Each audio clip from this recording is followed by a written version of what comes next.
Hey, what's up? Zach here. And these are the 3 most important factors you have to take into consideration before deciding if you're going to buy the Nike Kyrie Infinity 8 or pass on it. Here we go. The first and most obvious dividing line between the Kyrie 8s and a lot of other basketball shoes we've seen this year is the midsole construction, specifically the stack heights in the midsole. These definitely have a lower stack height than most of their shoes we've seen this year, but you also have to take into consideration what's in that stack. You're getting a Zoom Air unit in the back, and then you're also getting a Zoom Strobel unit in the forefoot. And in terms of cushion and responsiveness to your foot, this is one of the better setups that Nike has come up with recently. The only bad part is, if you think it's a bad part, is that these 2 air units are not connected by much. The shank on the Kyrie 8 is pretty flimsy. You can kind of bend it and move it any which way you want versus some other Nike shoes which have a pretty stiff shank. And so although the Kyrie 8 feels really bouncy because you have 2 independent Zoom Air units, which really do give the shoe a feeling of spring, the shoe just can't load a lot of potential energy and turn it into kinetic energy because there's just not a stiff bridge between the 2 to load up all that energy or to act as a cantilever or rigid beam. However, on the flip side of that, because this is a more minimalist design, the shoe is also lighter and therefore a lot easier to get off the ground, because if you look at the jump height test, I still got 32 centimeters of jump height, which is still right up there in the ballpark of some more maximalist shoes or shoes with much stiffer midsoles. However, you're just going to have to watch out in the long run, because the more miles you put on this shoe, because there isn't that rigid beam in the middle, the phylon in the midsole is going to start to compress a little bit more, and the shoe overall is just going to start to lose a lot more playability versus a shoe that has a really stiff rigid beam in it to kind of stress shield the rest of the midsole. And speaking of the midsole construction, that brings me to the second reason these may or may not be a pickup for you, and that's that the Kyrie 8s play a lot differently than a lot of other shoes in the space right now, because the Kyrie 8 is meant for you to beat your opponent well before you've made it to the hoop. Now, what I mean by that is the Kyrie 8 is made more for footwork. It's made more for like a ground assault. These shoes just aren't meant for like violent jump height, violent jump force.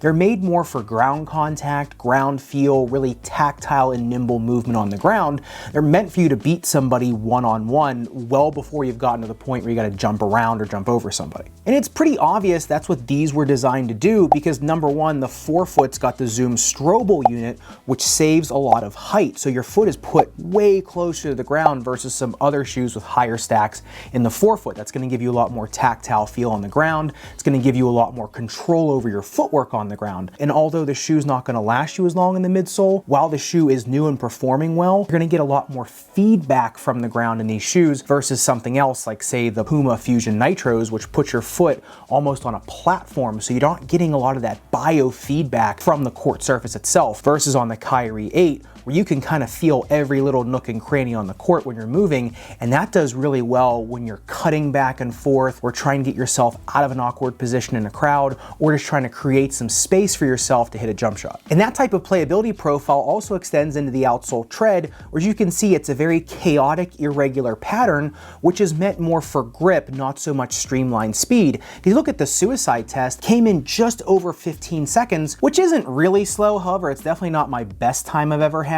And the reason for that is I just don't have a lot of straight line speed in me, so I do better with shoes that have a lot of spring back, a little more of a rigid shank, and kind of push me forward. The Kyries are meant more for someone that can bring their own speed to the table, their own push-off force. These shoes are going to give you more grip on corners and allow you to take turns better, because when I was taking turns on that suicide test, or just pivoting or taking turns in general, these shoes are really hard to get unstable, and they're really hard to roll just because they do have so much stability, number one, in the midsole and just the construction of the shoe, and also in the grip on the outsole. And with that grip and stability does come some pretty good durability as well. If you look at the durability test of the Dremel 10 seconds highest grit sandpaper, only about 1 millimeter of damage on the XDR version of the shoe, or the EP version. On the standard version of the shoe, about 1.5 millimeters of damage. So if you want to use these shoes for outdoor play, get the EP or the XDR version. If you're looking more for indoor play, get the standard version, because that rubber is a little softer and even more gripping and even more stable and tactile. And the last but most important part of your buying decision on the Kyrie 8 or Kyrie Infinity or Infinity 8 or whatever you want to call them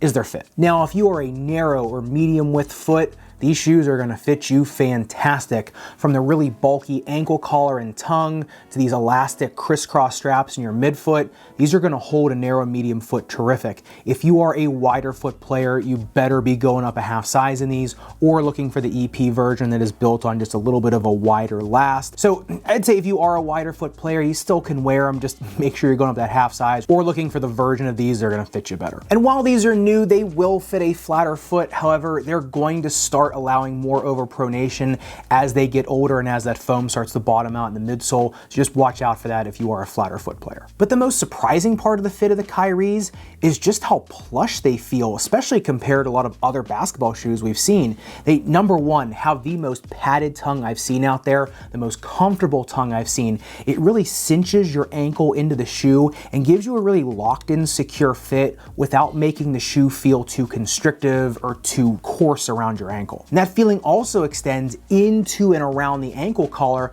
where the materials are just a little more premium. You've got synthetic leather, you've got real leather, suede, and so the materials are just a little bit softer.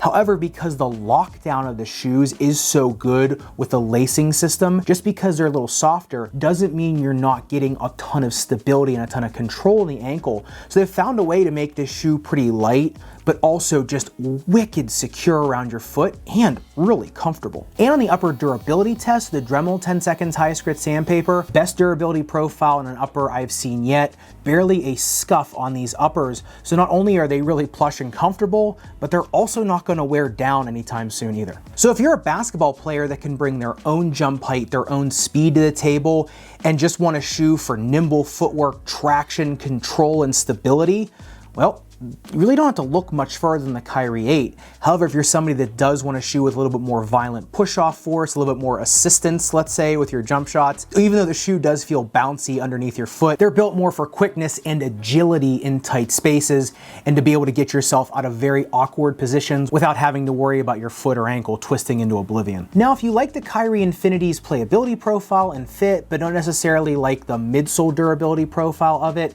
there is another option for you in the KD14, which is a little bit more of a maximalist option than the Kyrie Infinity. Now, if you want to see my teardown and review of the KD14, make sure you click on this video up above and subscribe down below. Respect to rubber and foam. I'll see you in the next video.